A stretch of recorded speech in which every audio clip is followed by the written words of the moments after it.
ፍጥረታዊ ሰው ስንጸልይ እግዚአብሔር ላይ ባለን እምነት ስንኖር ጌታን ስናመልክ ጌታን ስናገለግል ሞኝነት ነው። በጽድቅ በቅድስና ለእግዚአብሔር የተገባ ሕይወት ኑሮ ይዘን ስንኖር ሞኝነት ነው። ለምን? ለፍጥረታዊ ሰው የእግዚአብሔር መንፈስ ነገር ሞኝነት ነውና አይቀበልም። የእግዚአብሔር ጥበብ ከሰው ጥበብ ይለያል ይላቸዋል። የእግዚአብሔር የሆነውን ነገር የምናውቅበት፣ የእግዚአብሔር የሆነውን ነገር የምንረዳበት፣ በቅዱሱ መንፈስ የምንመራበት፣ የቃሉን ሕይወት የቃሉን ኃይል የምንካፈልበት። እኛ ግን የክርስቶስ ልብ አለን። ግን ጥያቄ የሆነብን እኛ ግን የክርስቶስ ልብ አለን?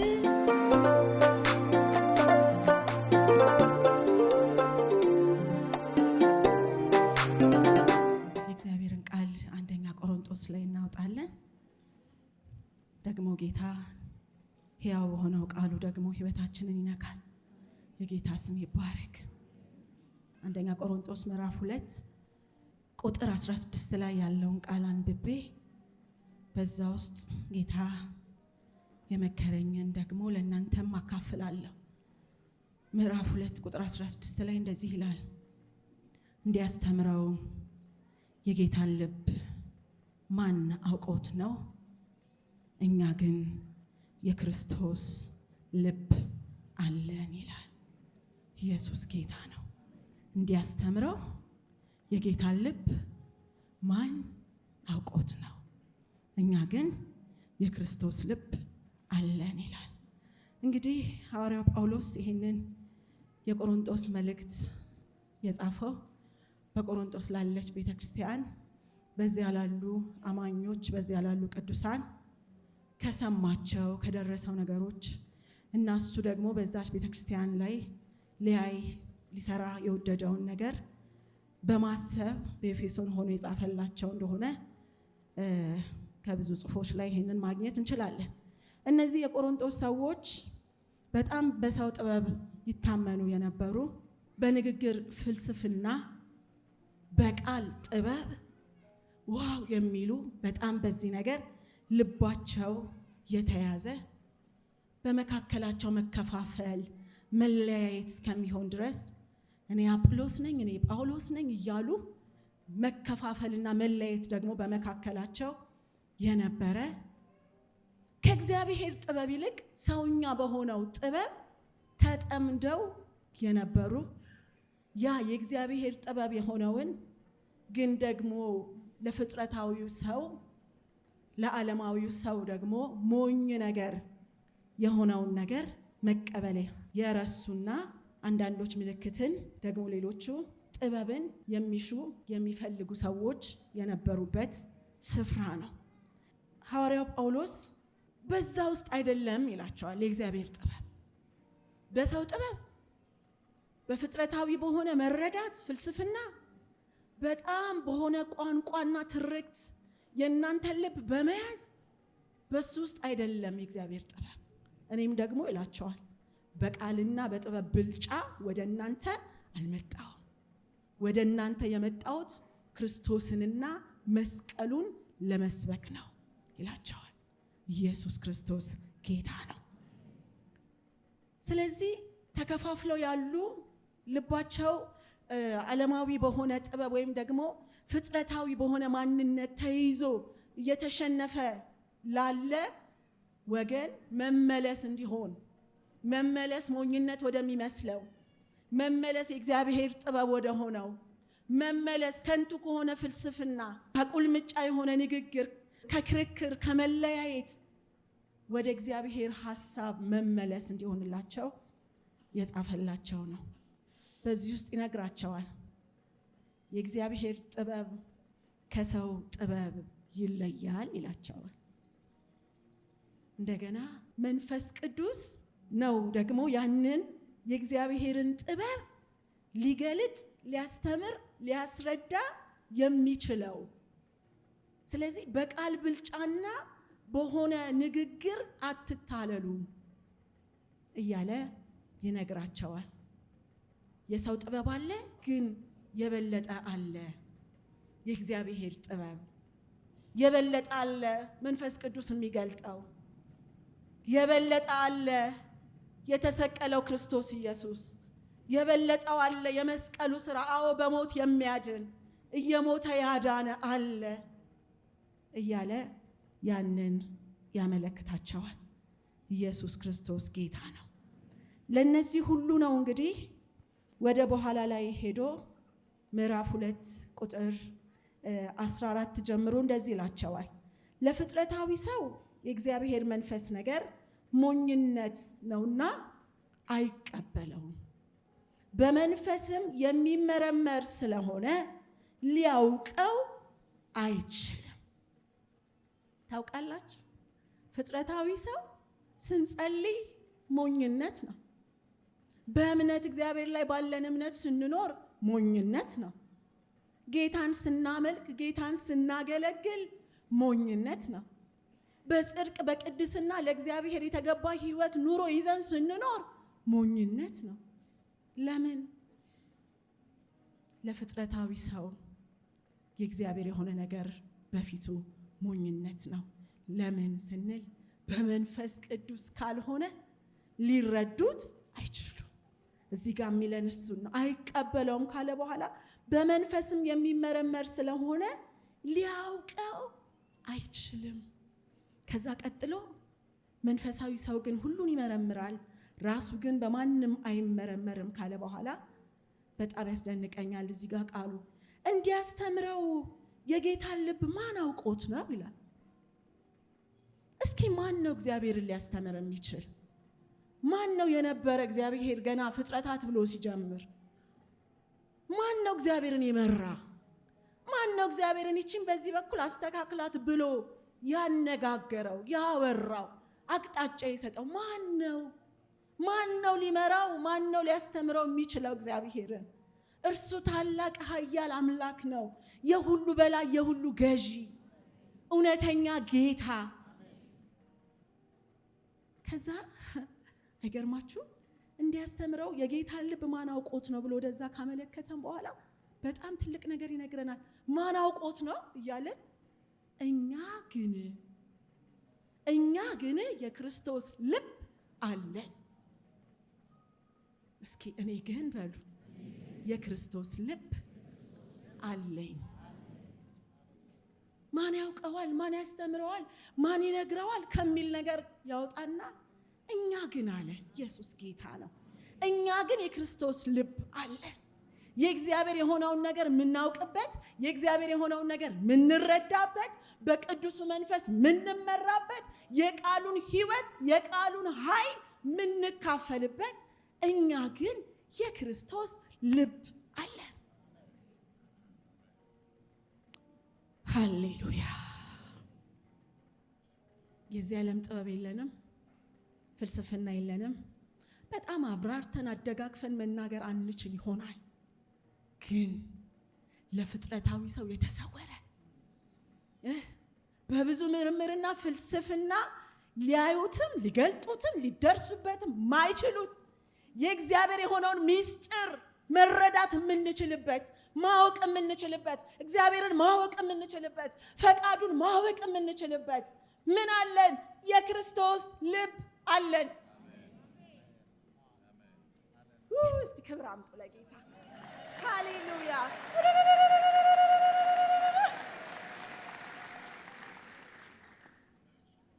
ጌታ ይመስገን። ወንድሞቼ እህቶቼ፣ እኛ ግን የክርስቶስ ልብ አለን። ሃሌሉያ። በዚህ ዓለም ሲስተም ኮምፒውተር ከፍተን መዝጋት ማንችል ሰዎች እንሆናለን። ግን ሰማያዊው ጥበብ ለኛ ተገልጧል። በልጁ በክርስቶስ ኢየሱስ በኩል የአብ ፈቃድ ለኛ ተገልጧል። ይኸው ክብራችን። እኛ ግን የክርስቶስ ልብ አለን። ማን ይነግረናል? ማን ያሳየናል? ማን ያወራልናል ብለን አንፈራም። ይኸው የክርስቶስ ልብ በኛ፣ ቅዱሱ መንፈስ በኛ፣ ሕያው የሆነው ቃሉ በኛ፣ መሪው አስተማሪው በኛ፣ የእግዚአብሔር መንፈስ በኛ። ያ መንፈስ ያስተምረናል፣ ይገልጥልናል፣ ያብራራልናል፣ ያስረዳናል፣ ያሳድገናል። ዋው! ዛሬ አንድ ከፍታ። እኔ ግን የክርስቶስ ልብ አለኝ። ሃሌሉያ። ለካ እንዲሁ አይደለም ጌታ ጌታ ያልነው፣ ለካ እግዚአብሔር ያልነው። በጣም ልንመጣ ብዙ ተግዳሮት እየበዛ በቤቶቻችን ብዙ የማያምኑ የእኛን ነገር እንደ ሞኝ ነገር እየቆጠሩት፣ እኛ ግን አልፈን እየመጣን ነው። እኛ ግን አልፈን እየቀጠልን ነው። ኢየሱስ ክርስቶስ ጌታ ነው። ለካ እውነቱ ይሄ ነው። የክርስቶስ ልብ አለን፣ የአብን ፈቃድ የሚፈልግ በመንፈስ ቅዱስ የተሞላ ወደ ሕይወት ወደ እውነት የሚመራ። እንኳን ደስ አለን። ጌታ ይመስገን። እና አይገርምም? ያን ታላቅ የሆነ እግዚአብሔር የሚያስተምረው የሌለውን እግዚአብሔር ከመታወቅ የሚያልፈውን እግዚአብሔር ቅዱስ ስንል እንኳን የቅድስና ነው ልኬት አናውቀው። ሙሉ ስንል የትኛው ሙሉ ግን በመንፈስ ተረዳ ነው። እግዚአብሔር ትልቅ ነው ስንል በመንፈስ ገባን። የክርስቶስ ልብ ስላለን ተገለጠልን። ታላቅነቱ ተገለጠልን። ሕያውነቱ ተገለጠልን። ፍጥረታዊ ሰው ሞኝነት ይለዋል። እርሱ ግን የእግዚአብሔር ጥበብ የእግዚአብሔር ኃይል የሆነው ክርስቶስ ኢየሱስ ነው። እርሱን በማወቃችን ሐሴት እናደርጋለን። ኢየሱስ ክርስቶስ ጌታ ነው። ስለዚህ ይሄ የክርስቶስ ልብ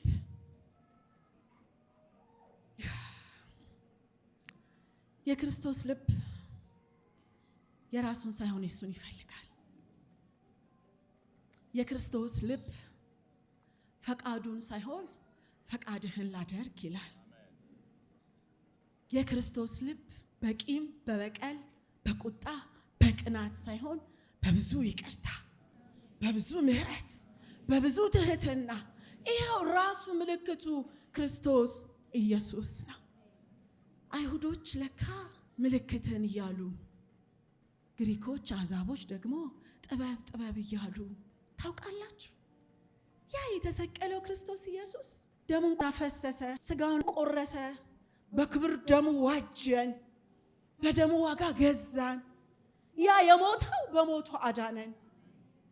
አዎ ለፍጥረታዊ ሰው በጣም ሞኝነት ነው። ለተጠሩት ግን አይሁድ ቢሆኑ አሕዛብ ክርስቶስ ኢየሱስ እርሱ ሕይወት ነው።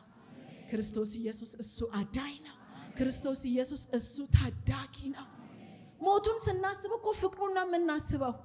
ሞቱን ስናስብ ምሕረቱን፣ ይቅርታውን፣ ማይገባውን ሞት ለኔና ለናንተ ሲል ሞተ። ሞት ይገባዋል አይገባውም? ውርደት አይገባውም? መናቅ አይገባውም? ፊልጵስዩስ 2 ላይ እኮ እንደሚለን እርሱ በእግዚአብሔር መልክ ሲኖር ሳለ ራሱን አዋረደ፣ ባዶ ሆነ። ያን ክብር መቀማት እንደሆነ ነገር እንኳን አልቆጠረውም። የትህትናው ልክ የክርስቶስ ሐሳብ በእናንተ ይኑር የተባልነው። እንግዲያው የክርስቶስ ልብ አለን ካልን ትህትና፣ ፍቅር፣ ምሕረት፣ የመንፈስ ፍሬ ብለን የምንለው በጎነት፣ ቸርነት፣ የዋሃት፣ እምነት ያ በውስጣችን ካለው ከቅዱሱ መንፈስ በሕይወታችን ላይ የሚገለጥ እውነት ነው።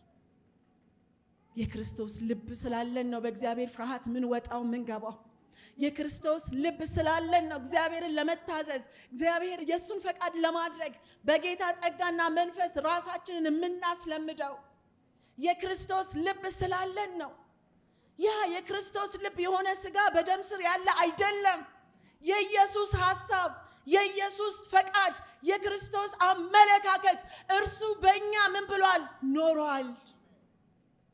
ዛሬ በኢየሱስ ክርስቶስ ስም ከዚህ ሐሳብ የሚያጎድለን ሁሉ ከሕይወታችን ላይ ይወገድልን። በጌታ በኢየሱስ ስም ይነሳልን። በክርስቶስ ሐሳብ እንዳንኖር፣ በክርስቶስ ፈቃድ ውስጥ ፈቃዳችንን እንዳናስገዛ፣ አመለካከታችንን እንዳንለውጥ፣ በታደሰ አእምሮ እንዳንወጣ እንዳንገባ፣ የእርሱን እንዳንሻ፣ የእርሱን እንዳንፈልግ ሚቋቋመንን ጌታ ከሕይወታችን ይጠጋው። በጌታ በኢየሱስ ክርስቶስ ስም ይጠጋው። ሃሌሉያ። ታዲያ ይሄ የክርስቶስ ልብ በመንፈስ ፍሬዎች የተሞላ የኔ ጌታ አይደል?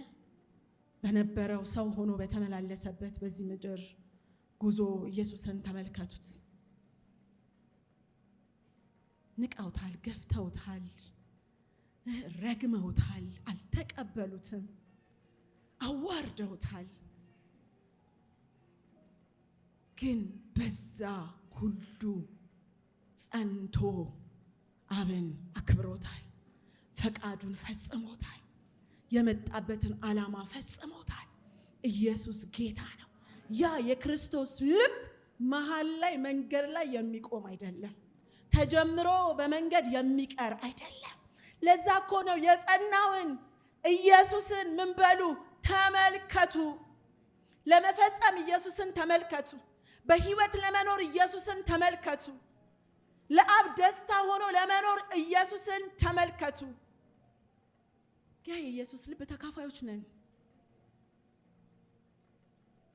እየሰቀሉት የሚያደርጉትን አያውቁምና ይቅር በላቸው ያለ፣ ሲያስተምር ጠላቶቻችሁን ውደዱ ያለ፣ በፍቅር ኑሩ ያለ፣ በመዋደዳችሁ የኔ መሆናችሁ ይገለጥ ያለ ልክ የወደደ አሜን። ነፍሱን እስከ መስጠት ድረስ የወደደ ራሱን አሳልፎ የሰጠ ለራሱ ሊያደርገን ለክብሩ ሊያደርገን ክብሩን የጣለልንን ያንን ልብ አስቡ፣ ያንን ልብ ተመልከቱ። በእውነት ጌታ ዛሬ ልባችንን ይለውጠዋል። በማይገባ ምልልስ ያለውን ልብ ጌታ ዛሬ ይለውጠዋል። የደነደነውን ልብ ጌታ ዛሬ ይለውጠዋል። ድንጋይ የሆነውን ልብ ጌታ ዛሬ ይለውጠዋል። ያ በፊት የነበረ ፍርሃት ዛሬ የጠፋ ካለ በኢየሱስ ስም እንደገና በልባችሁ እግዚአብሔርን የመፍራት መንፈስ ይሞላል። እንደገና እግዚአብሔርን የመፈለግ መንፈስ ይሞላል። እንደገና ለእርሱ ለመገዛት ለእርሱ ለመታዘዝ እነሆኝ የማለትን መንፈስ እግዚአብሔር ዛሬ ይሞላል። ጌታ ቅርብ ነው፣ ሩቅ አይደለም። እርሱ ልብና ኩላሊትን የሚመረምር አምላክ ነው። እኔ ይሄንን ቃል ሳነብ እኛ ግን የክርስቶስ ልብ አለን ብሎ በአራት ነጥብ ነው የዘጋው። ግን ጥያቄ ሆነብኝ፣ እኛ ግን የክርስቶስ ልብ አለን አለን? የክርስቶስ ልብ አለን? የእግዚአብሔርን የሚፈልግ ልብ አለን? ለፈቃዱ የተሸነፈ ልብ አለን? ወስኖ እርሱን ለመከተል ቆርጦ ያንን ፍጻሜውን ተመልክቶ የወጣ ልብ አለን? በኢየሱስ ስም ልባችን በመንፈሱ ይመርመር፣ በመንፈሱ ይመርመር፣ በመንፈሱ ይመርመር። ሚወጣው ይውጣ፣ ሚለየው ከኛ ይለይ፣ በጌታ በኢየሱስ ስም ይለይ። ታውቃላችሁ አንዳንዴ እንላለን አይደል? ጌታ ሆይ ፈቃድህን ሐሳብህን በእኔ ላይ ልታደርግ የወደድከው ምንድነው? ግን እለምናችኋለሁ ይህን ጸሎት ለማለት ብቻ እንዳትሉት። ጸሎቱ ከመልሱ ጋር ብዙ ፓኬጅ አለው። አሜን። ልኑርልህ ካለ መሞት የሚባል ነገር አለ። ላክብርህ ካለ ራስን መካድ የሚባል ነገር አለ። ያንተን ካልን የኔን የሚባለውን መጣል አለ። ስለዚህ እግዚአብሔር ጸሎታችን ልመናችንን ሰምቶ ወደኛ ሲመጣ በእውነት በሚፈልግ ልብ መገኘት ይሆንልን፣ በሚፈልግ ልብ ጸንተን መቆም ይሆንልን። ሃሌሉያ። ስለዚህ ያንን ጌታ እንድናስብ ነው። አለን የምንለው የክርስቶስን ልብ ነው። ጌታ ኢየሱስ ክርስቶስን እኮ ያገኘነው በስብከት ሞኝነት ነው፣ በፍልስፍና አይደለም፣ በቃል ጥበብ ብልጫ አይደለም። ሕይወታችን የተለወጠው በመንፈስ ቅዱስ ኃይል ነው። ማንነታችን የተሰራው ፊቱ ነው። በመቅረባችን በመጠጋታችን ነው የማይገባውን ነገር ሁሉ ከኛ ላይ እያራገፈ አሁንም ድረስ ያቆመን። ስለዚህ ዛሬ ማን አውቆት ነው የጌታ ልብ ከሚል ጩኸት ወጥተን እኔ ግን የክርስቶስ ልብ አለኝ ወደምንልበት ሙላት በኢየሱስ ስም መግባት ይሆንልን። በጌታ በኢየሱስ ስም መግባት ይሆንልን። እንዳልኳችሁ ነው ይህ እውነት በህይወት ላይ የሚተገበር እውነት ነው። የሚተገበር ታውቃላችሁ። የእግዚአብሔርን ቃል ስታጠኑ አንዳንዴ ገጥሟችሁ አያውቅም? የእግዚአብሔርን ቃል አጥንታችሁ ሬማ ሆኖ ለእናንተ መጥቶላችሁ ቃሉ ተገልጦላችሁ ዋው ደስ ይላል እያላችሁ ባላችሁበት ደግሞ ፈተናዎች ከፊት ያንን ቃል በእርግጥ ዋው እንዳልነው እንኖረዋለን፣ እናልፍበታለን፣ እንሻገርበታለን። እንዴት ነን ሲወጋጉን? እንዴት ነው በማይገባ ሁኔታ ሰዎች ከኛ ጋር ህብረት ሲያደርጉ? ያ እኮ ነው የሚገለጠው። አሁን አሜን ብለን የክርስቶስ ልብ አለን፣ እኛ የእግዚአብሔርን ፈቃድ እናውቃለን፣ በመንፈስ ቅዱስ እናውቃለን፣ እውነት ተገልጦልናል፣ ብርሃን አግኝተናል ብለን እዚህ ጋር አሜን ብለን ቃሉን ተቀብለን ስንወጣ ይመጣል በህይወታችን። እኔ በጣም ስለሚያጋጥመኝ ነው እንደዚህ አይነት ነገር። ያኔ ግን በኢየሱስ ስም ከመንፈስ ቅዱስ ፍሬ አንዱ የሆነው ትዕግስት በላያችን ላይ ይውደቅ። በጌታ በኢየሱስ ስም የትዕግስት መንፈስ ያግኘ። ጸጥ ማለት ኢየሱስ የኛ መምህር እንደወደደ አይናገርም። ተናገር ሲሉ ጸጥ ይላል፣ ያሳልፈዋል ነገሩ። የሱ መንገድ እነዛ ሃይማኖተኛ ነኝ ብለው ትልልቅ ነገር ካባ እንትን አድርገው ከመጡት መንገድ ጋር ይለያል። ለዛ እኮ ነው ጌታ እግዚአብሔር ሐሳቤ ከሐሳባችሁ እጅግ የራቀ ነው። ጌታ ኢየሱስ ያችን ሴት እያዳፉ አመጡለት አይደል? በአመንዝራነት ተገኝታለች። እነሱ ድንጋይ ይዘዋል፣ በጣም ራሳቸውን ጻድቅ አድርገው ቆጥረዋል። ወደ ኢየሱስ አመጡና ይቺ ሴት እንዲህ ተይዛለች፣ ምን ትላለህ አሉት። ጸጥ። የሚናገረውን ያውቃል ጌታ። መቼ ምን ማለት እንዳለበት ኢየሱስ ያውቃል። ለመናገር እንድንዘገይ ለመስማት እንድንፈጥን ነው አይደል እግዚአብሔር ቃል የሚለኝ። ምን እንዲል ያውቃል። ከዛ በኋላ ያለውን ቃል እናስታውሳለን። ሁሉም ድንጋይ ይዘዋል። እስቲ ከናንተ ጻድቅ የሆነ ንጹህ የሆነ የመጀመሪያውን ድንጋይ ይወርውርባት ሲል ሁሉም ድንጋያቸውን ቁጭ አድርገው ፊታቸውን አዙረው ተመለሱ። ያ ጌታ ግን አመንዝራ ናት እየተባለ በፊቱ እያዳፉ ያመጧትን ያችን ምስኪን ሴት ተነሽ ያላት፣ እኔም አልፈርድብሽም፣ በምህረቱ አገኛት፣ በምህረቱ ህይወቷን ለወጠ። ዳግም ይሄን አትስሪ ብሎ በነፃ ከወጋሪ እጅ በነፃ ከበላተኛ ከተናጣቂ እጅ በነፃ በኢየሱስ ስም ይሄን ልብ መካፈል ይሆንልን። ዛሬ ብዙ በቃ ለሌላ ልንወረውር የያዝነውን ድንጋይ በኢየሱስ ስም መጣል ይሆንልን። የአፍ ድንጋይ ቢሆን ከኛ ይነሳ፣ በእጅ የተያዘ ነገር ቢሆን ከኛ ይነሳ። ሌሎች ጋር እንቅፋት ልንሆን ያለበት ነገር በኢየሱስ ስም ከኛ ይነሳ። የክርስቶስ ልብ እንዳለን በህይወት ጥራት የተገለጠ ይሁን፣ በኢየሱስ ስም የተገለጠ ይሁን። አንደበታችን ለእርሱ ክብር ይዋል፣ ብልቶቻችን ለእርሱ የተቀደሱ ይሁኑ። ሕያው የሆነውን እግዚአብሔርን እንደሚያመልክ ሰው በሕያውነት ለእርሱ መገኘት ይሁንልን። መሞት የእውነት መሞት ይሁንልን። አይደንቃችሁ? ብዙ ፈላስፎች ነን፣ አዋቂዎች ነን።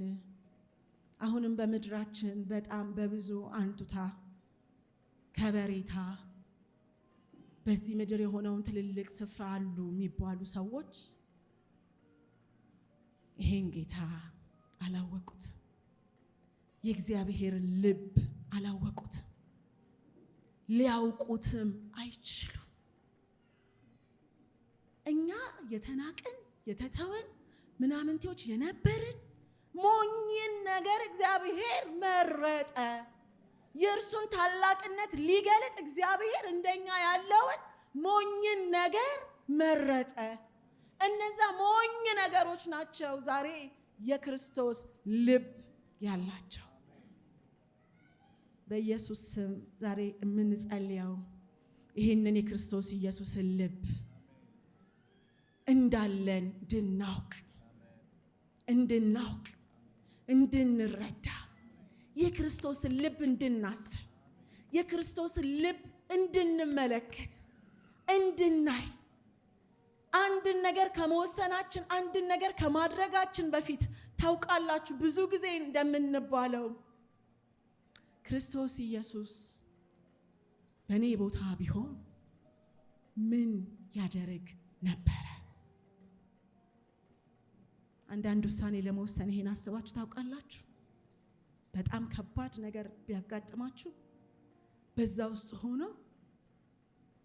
አሁን በዚህ ስፍራ ጌታ ኢየሱስ ክርስቶስ ቢሆን ምን ያስብ ነበር? ምን ይወስን ነበር?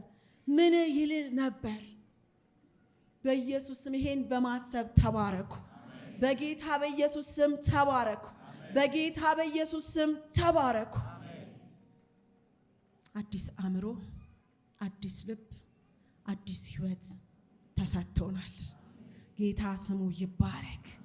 እንደርሱ ማሰብ፣ እንደርሱ መኖር፣ የመንፈስን ነገር ማሰብ፣ በአእምሮ መታደስ መለወጥ ተሰጥቶናል። ዛሬ የምንጸልየው እሱን ተግባራዊ የምናደርግበት የእግዚአብሔር ጸጋና መንፈስ እንዲበዛልን ነው። አለን ብለን መኖሩን ካወቅን ከተረዳን ቀጥለን እንዴት እንኑረው? እንዴት ልኑረው? እንዴት ልግለጠው? እንዴት ልተግብረው? ያንን የክርስቶስን ሕይወት አሁን በቀረልኝ ዘመን ተውቴ ትላንቱን ክርስትናችን አሁን ነው፣ ከዛ ወደፊት ነው። አሮጌው ነገር ሁሉ አልፏል ብሏል ጌታ። ሃሌሉያ! አልፏል። ኢየሱስ ክርስቶስ ጌታ ነው። አሁን ግን ለምንኖረው ሕይወት በእርሱ ሐሳብ የምንኖርበት፣ በእርሱ ጸጋ የምንኖርበት፣ ለፈቃዱ የምንኖርበት፣ ለሱ ሐሳብና አመለካከት ተሸንፈን የምንኖርበትን ጸጋ እግዚአብሔር ያልብሰን። ሃሌሉያ! ኢየሱስ ጌታ ነው። ኢየሱስ ስንል ትህትናውን እናስባለን። ኢየሱስ ስንል ፍቅሩን እናስባለን አይደል? ኤልሳ ሲባል ምን ይሆን የሚታሰበው? የራሳችሁን ስም ጨምሩና እስኪ ያስቡት። ፍቅር፣ መዋደድ፣ ይቅር ባይነት፣ በጎነት ምን ይሆን የሚታሰበው? ኢየሱስ ስንል ከበጎነቱ ከመልካምነቱ ውጪ ምን ቆጥረው የለንም። ዛሬ የእርሱን ሕይወት እንደተካፈለ ሰው ሃሌሉያ መንፈስ ቅዱስ እንዲረዳን እንጸልያለን። ኢየሱስ ክርስቶስ ጌታ ነው። ጌታን መጠየቅ እንዲሆንልን፣ እንዳንተ እንድኖር፣ እንዳንተ እንዳስብ፣ ዛሬ ምራኝ እንድንል፣ በቃ አሁን መጀመር እንዲሆንልን። አሁን እኛ ግን የክርስቶስ ልብ አለን ብለናል አይደለ? ያንን የእግዚአብሔርን ፈቃድ እናውቃለን፣ በመንፈስ እንረዳለን። ስለዚህ ጌታን ጠይቁት፣ እስኪ ጠይቁት። ኢየሱስ ክርስቶስ ጌታ ነው። እንዳንተ እንድኖር፣ እንዳንተ እንዳስብ ልቤን ምራኝ በሉት ጌታን። ሃሌሉያ ሃሌሉያ። ሰዎች በዙሪያችን በክፉ በተነሱብን ጊዜ ክርስቶስ ኢየሱስ ቢሆን ምን ያደርግ ነበር? ምን ይል ነበር? ምን ይሆን ነበር? ምን ይመልስ ነበር? ራሳችሁ ግቡ በሱ ልብ ውስጥ፣ በሱ ሐሳብ ውስጥ፣ በሱ ፈቃድ ውስጥ በፍቅር እንድንኖር ጌታ ሆይ አስተምረኝ በሉት። ሰዎችን መውደድ እንዲሆንልኝ፣ አንተ ራስህን ነፍስህን አሳልፈ ሰጥተህ ወደኸኛል። አንተ እኔን በወደድክበት መውደድ፣ ሌሎችን መውደድ እንድችል፣ ይሄ የክርስቶስ ልብ ነው።